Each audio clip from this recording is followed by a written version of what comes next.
it's really important for voters to be really informed, mark their sample ballot pamphlet in advance of going to the polling place on Election Day. That way it makes it a lot more efficient for themselves, as well as so that long lines don't build up. Election Day is tomorrow. Polls open at 7 a.m. and the registrar is urging voters to plan ahead to keep everything moving efficiently. I was like, these decisions are being made with or without us, so make sure that we at least there at the table so we can have these decisions and have that voice. A San Diego nonprofit is hoping to spark voter interest in a neighborhood with one of the lowest turnout rates in the city. And come January 1st, one of the perks of having an electric car is going away for many owners. Will the new law affect you? KPBS Evening Edition starts right now.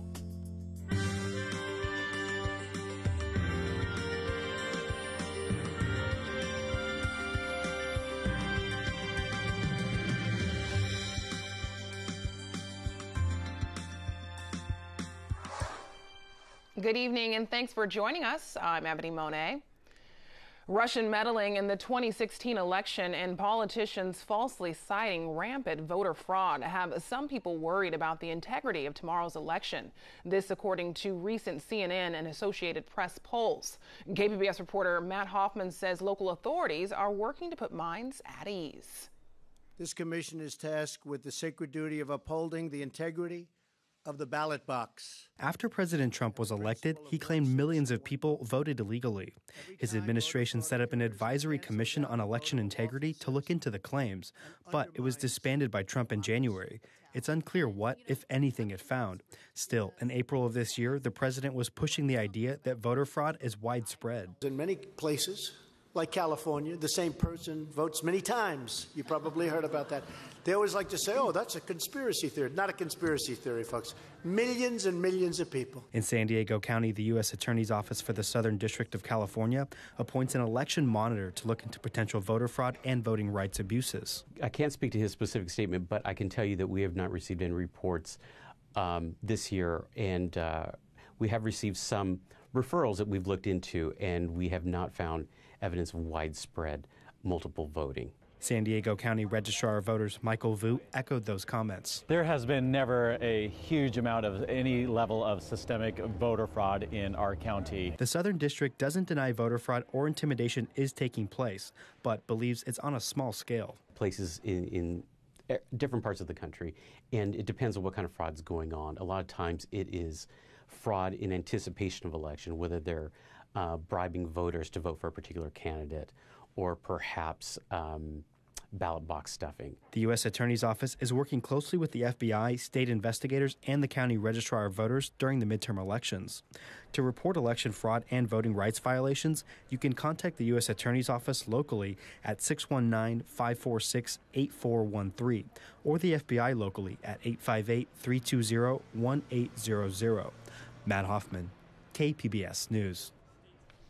More than a third of San Diego voters who have received mail-in ballots have already returned them to the Registrar of Voters. KPBS reporter Allison St. John says it's interesting to see who's waiting until the last minute.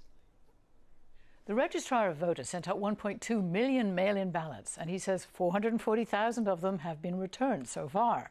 Those are the votes that will be counted and released in the first round of returns at 8 o'clock tomorrow night. County Registrar Michael Vu says that more than a third of those ballots are from registered Democrats, and another third are from registered Republicans. But just 22% of them are from voters who register as nonpartisan or decline to state. Now that's interesting because there are now more decline to state voters in San Diego County than registered Republicans. Certainly we've had, of the 1.77 million registered voters that we have on the rolls, a total of 31% of those individuals are nonpartisan voters. And we've added 120,000 more voters since the November 2016 election. So what that tells you is that it'll be interesting, a number of those individuals are nonpartisan voters, and it'll be interesting to see how those voters turn out and vote in this upcoming midterm. Looks like those decline to state voters are taking longer to make up their minds, and no one quite knows which way those 500,000 decline to state voters in San Diego County will jump.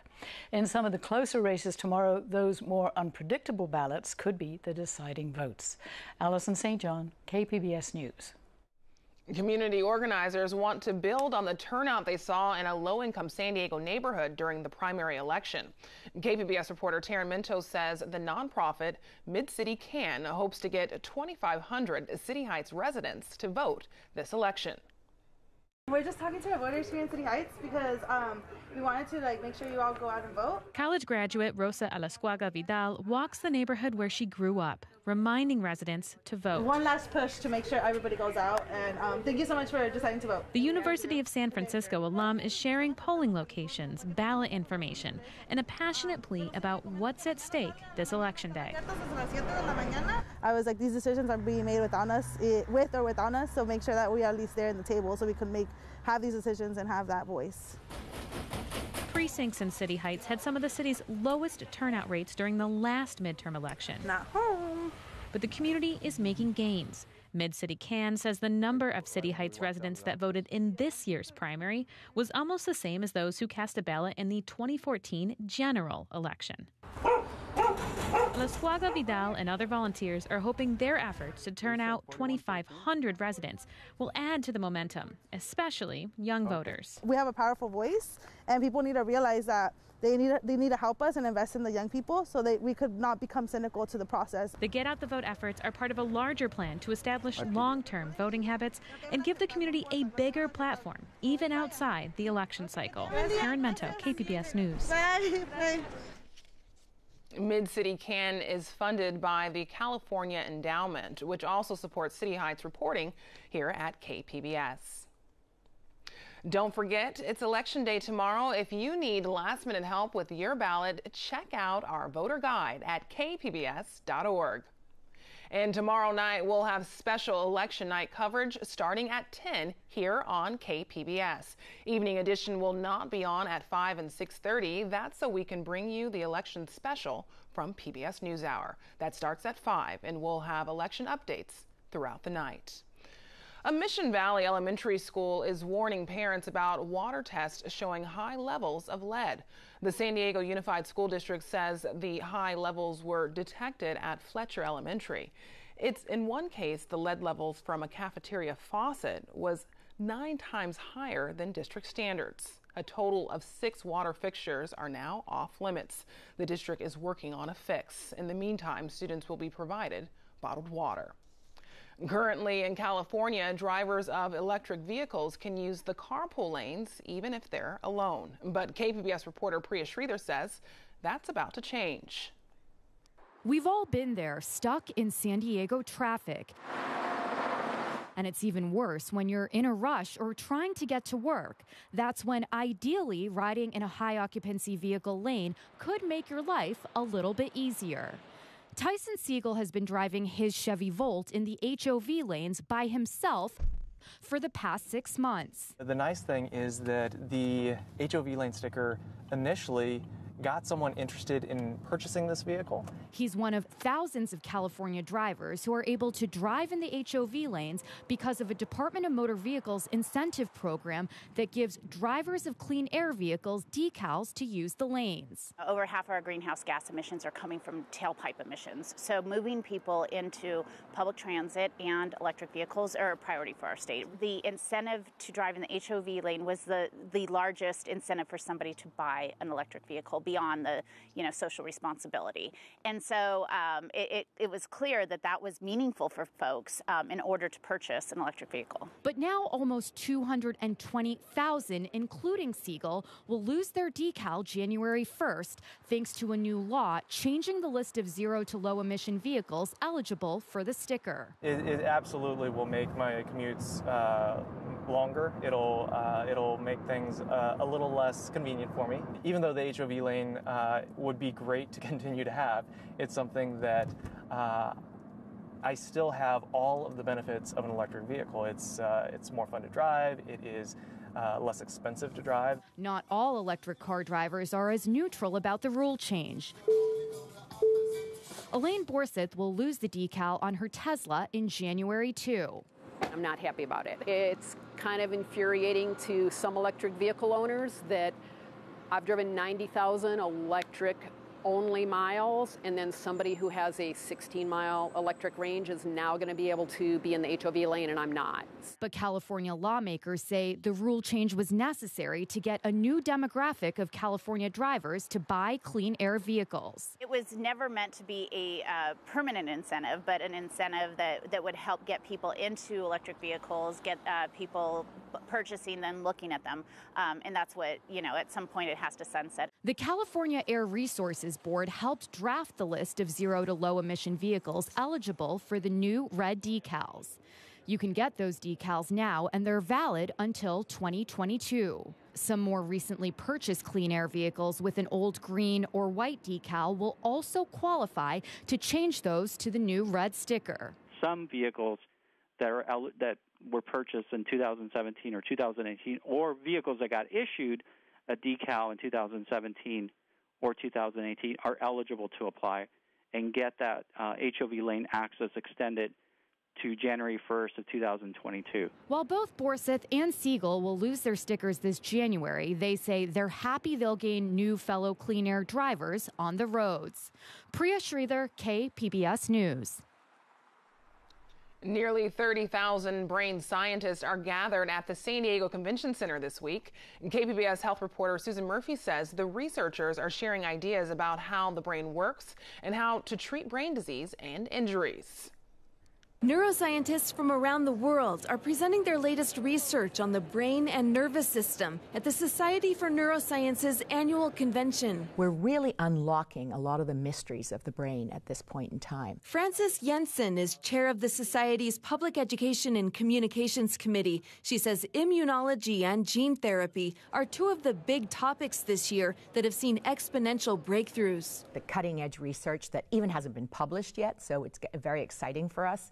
But there are major advances happening right now in what we call neurodegenerative disorders of the aging brain, like Parkinson's, Alzheimer's, and vascular dementia. In addition to attending workshops and lectures, neuroscientists are able to display their research on large posters in the exhibit halls to get feedback from their peers. You get people here from so many different fields. Amy Smith-Diak, a doctoral student at the University of British Columbia, is presenting findings on Huntington's disease. It causes progressive deterioration of nerve cells. It's also a disorder that has a completely genetic component, which makes it a lot easier to study than a lot of other diseases. And hopefully we'll be able to use the findings that we get from this disease to apply to similar diseases that are more difficult to study.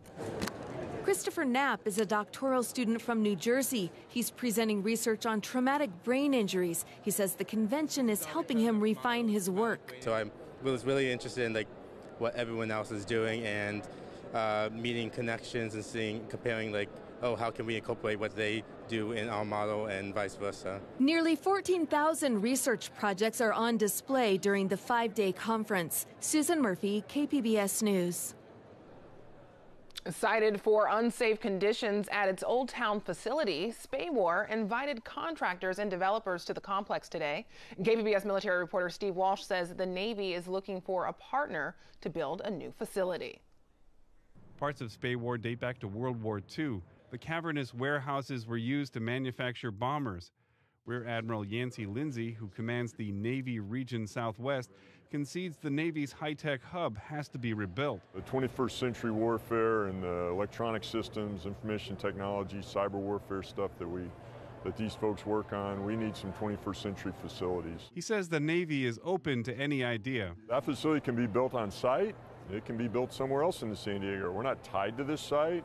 But SPAWAR does need to be in San Diego in close proximity to the fleet. The Navy Inspector General criticizes the poor conditions, including falling paint, cracked windows, along with bird and insect infestations. The Navy has had to clean up toxic trichloroethylene in one hangar. Workers have complained about the conditions. In August, the Chief of Naval Operations, Admiral John Richardson, met with staff behind closed doors. He agrees if we can leverage our assets, our real estate, to meet that need without having to write a multi-million, hundreds of millions of dollars check, then that's what we should do. SPAWAR sits on 70 acres of prime real estate just off Interstate 5 near the airport. Rear Admiral Lindsay says the Navy has no budget to replace the complex. The hope is a developer will come up with a mixed-use development and build a new spay war, possibly for free, in exchange for a long-term lease.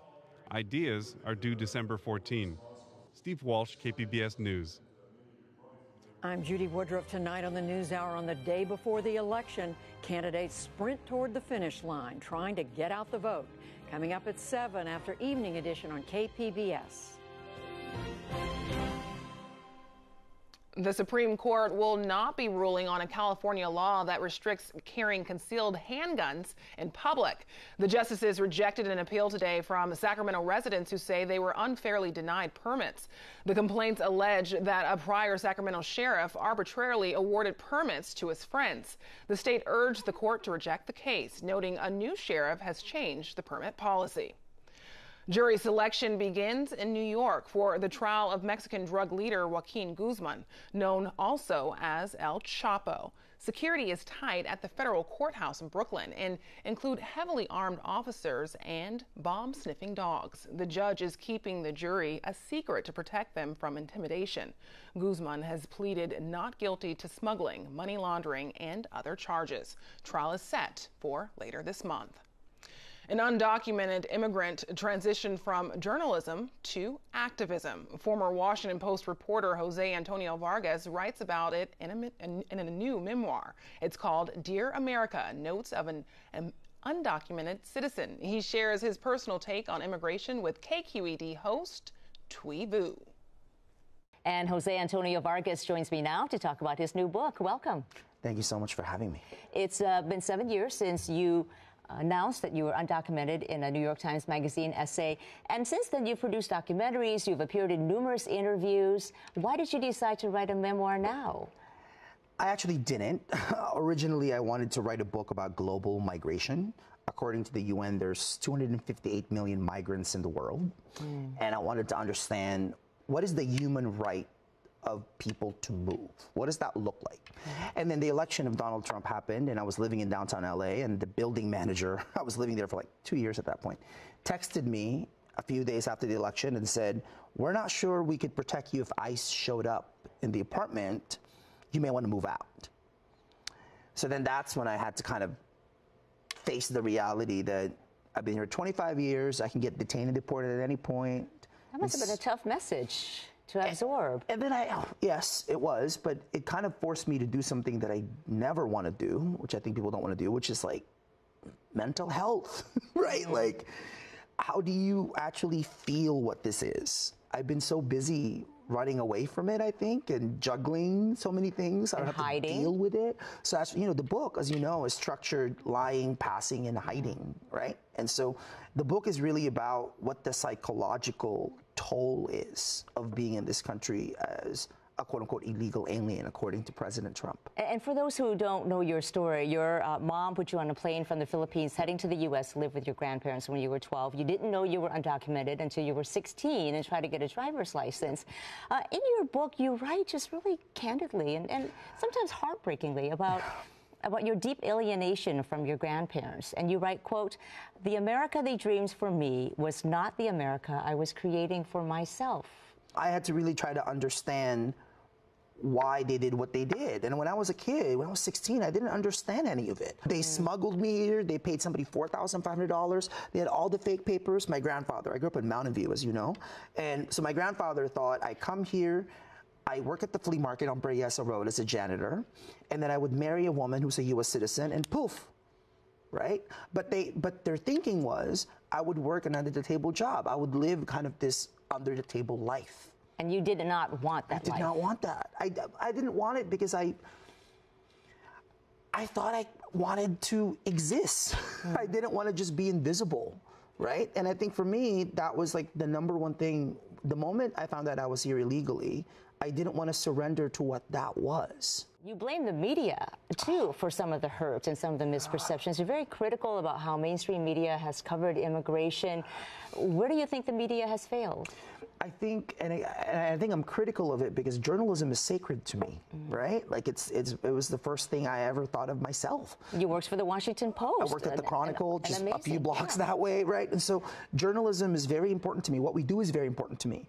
And I think the fact that we, in general, there are some exceptions, have failed to really connect the dots between the 11 million undocumented immigrants like me in this country and how that is connected to the 43 million immigrant population in America. So you can't separate the undocumented from the documented. This is actually not about immigration reform, it's about the changing America. Right? And with President Trump in office, and with more reporting on issues like the border wall and the family separation issue with Central American refugees, do you see some improvements in the coverage? Absolutely, and it's kind of embarrassing, frankly, that it took Trump for most of our colleagues in the media to finally wake up that this is a human rights crisis. What Trump has done and is doing is a culmination of all the policies that Democrats and Republicans have been a part of. This has been a bipartisan mess. It's not just Trump. Do you worry about being deported? You could be any time. You know, that's the interesting thing. I lived in fear of that for 14 years, from 16 to the age of 30. And the past 7 years being this public thing that I am, that hasn't really been my worry. I'm ready for it. I've been ready 7 years ago. So that's not the fear. The fear is, am I living my life as fully and as honestly as I can? Have you thought about what you will do if you are deported? Yeah, you know, I haven't seen my mom for 25 years, and she's in the Philippines. 2 more years for her to come here legally. She's been waiting in line. So I'd see her, you know. Thankfully, I'm a writer and I'm a filmmaker, and I can write and make films anywhere. But look, I think I've decided to stay. And so if the government decides to deport me, it'll be a fight. Why do you think they haven't deported you? I have no idea. I actually, you know, when you're not hard to find. I'm at Starbucks usually, so they'll find me there. You know, after I came out 7 years ago, a few months later, when I haven't heard anything from the government, I actually called the government myself. I write that in the book. I called ICE myself. I said, hi, I'm Jose Antonio Vargas. I haven't heard from you, right? What do you plan to do with me? And the woman on the line was like, no comment. Really? She knew who I was, she said, but she was wondering, why are you calling us? Well, I haven't heard from you. You know, as a journalist, I'm like, we have to follow up the story. And so I come out. Obama at the time was deporting 400,000 immigrants. Why wasn't I one of them? How is your concept of being a citizen changed since you came out as an undocumented person? So I am not a citizen because I was not born in this country, the accident of birth. And I'm not a citizen because legally I am not. I would argue that there's a different kind of citizenship that undocumented immigrants subscribe to, and it's citizenship of participation. I actually think it's miraculous that undocumented immigrants get up every day, go to work, send their kids to school, and provide for their families, even under this administration. Many of them pay taxes. Pay taxes, parts of their communities. I think that's miraculous, and I think that's a different kind of citizenship, and I would argue a deeper kind of citizenship. Okay, Jose Antonio Vargas, your new book is Dear America, Notes of an Undocumented Citizen. Thank you so much for being here. Thank you for having me.